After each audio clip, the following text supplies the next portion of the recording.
Jinger Duggar doesn't like taking medication unless she absolutely has to. After she gave birth to her first child, daughter Felicity, in 2018, Duggar, 30, made an exception and took what she thought was something like ibuprofen so she could endure the 2.5-hour ride home from the hospital. It was not ibuprofen.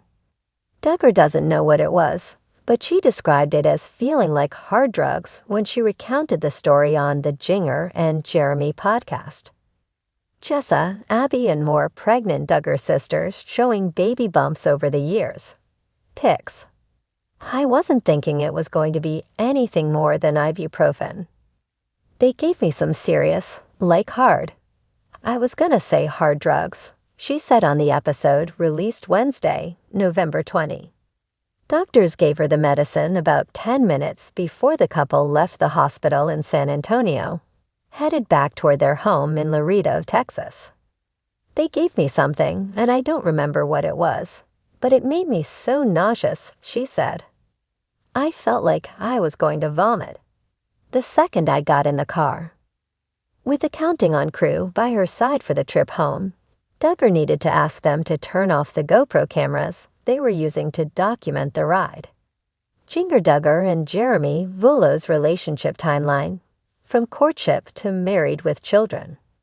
I sat in the car with the AC blasting, and I was just so sick, and I felt shaky, she said. I felt horrible. And to this day, I don't know what that medicine was they gave me, but I will never let them do that again. Duggar's sickness lasted the entire ride back to Laredo, putting the arrival home with the new baby into jeopardy for the crew. They had to give me a little bit of time, and then they took another lap around the block once I was feeling a little bit better, she remembered. They turned the GoPros on to make it look like I was pulling up into the house, even though I'd been there for a bit. Jinger Duggar claims 19 kids and counting was sometimes cut in a way her family didn't like. For her husband, Jeremy Vuolo, the trip was just as harrowing, albeit for a different reason. With Duggar out of commission, he was left to deal with the stress of driving a newborn baby home for the first time. I was tense too. I was like 2 hands on the wheel. You've got his fragile little baby, who even in the car seat looks like a peanut, he said. And so I was just looking at all these reckless drivers. I'd never been more conscious in my life.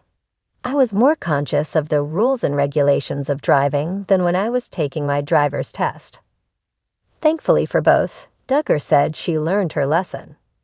When she had daughter Evangeline in 2020, she said that after the epidural, she told the doctors only to give her ibuprofen. Jinger Duggar Vuolo, known for her role on the reality TV show 19 Kids and Counting, has been open about her experiences with childbirth and the medical interventions she encountered. In a recent episode of the Jinger and Jeremy podcast, she recounted a particularly challenging experience following the birth of her first daughter, Felicity, in July 2018. After delivering Felicity in a San Antonio hospital, Jinger was preparing for the 2.5-hour drive back to her home in Laredo, Texas. To ease any potential discomfort during the journey, medical staff administered medication shortly before her discharge. Jinger anticipated a mild analgesic, such as ibuprofen, but was surprised by the medication's potency.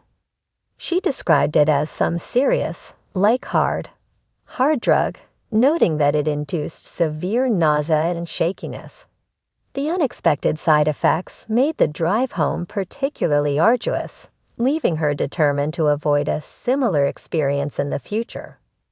This incident highlights the importance of clear communication between patients and healthcare providers regarding post-delivery care and pain management. Jinger's experience underscores the need for patients to be fully informed about the medications they receive, ensuring that treatments align with their expectations and medical histories. In contrast to her family's traditional preference for home births, Jinger chose hospital deliveries for both of her daughters, Felicity and Evangeline.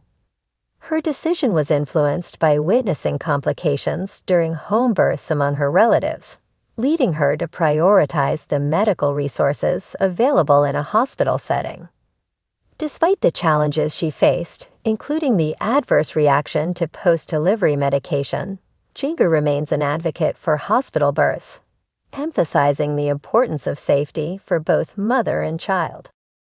Looking ahead to the birth of her third child, expected in March 2025, Jinger plans to continue her approach of hospital delivery with a focus on clear communication regarding her care.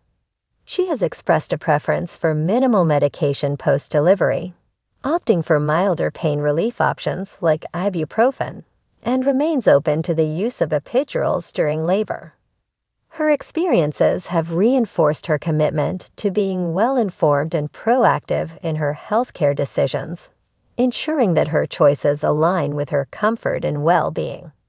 Jinger's candid sharing of her childbirth experiences offers valuable insights into the complexities of maternal healthcare decisions. Her journey reflects a balance between personal preferences, family influences, and medical advice, highlighting the nuanced considerations that expectant mothers navigate.